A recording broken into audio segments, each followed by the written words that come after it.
کہ یوسف علیہ السلام بالکل جوان تھے، حسن و جمال تھا اور ساری چیزیں تھیں اور گناہ کی دعوت بھی تھی۔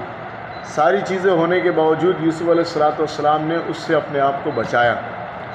اور اس سے یہ بھی سبق ملتا ہے کہ انسان کو تقوی اختیار کرنے کے لیے یہ نہ کرے کہ بھئی ابھی ہم بوڑھے ہوں گے پھر یہ کریں گے وہ کریں گے، بلکہ انبیاء علیہ السلام کی سنت ہی ہے کہ وہ جوانی ہی سے تقوی اختیار کرتے ہیں، اور جوانی کی جو عبادت ہوتی ہے اس کی بڑی قدر ہے۔ اور کیونکہ انسان جو ہے جوانی کے اندر ہر کچھ کر سکتا ہے، دنیا کے سارے اسباب اس کے پاس ہوتے ہیں، قوت ہوتی ہے اور طاقت ہوتی ہے، اثر و رسوخ ہوتا ہے، دوست یار ہوتے ہیں، جہاں چاہے جا سکتا ہے۔ اس کے باوجود وہ بندہ کیا نہیں کرتا، گناہ نہیں کرتا اور اپنی جوانی کو اپنے رب کے سامنے لگاتا ہے۔ اللہ تعالیٰ اس سے خوش ہوتا ہے۔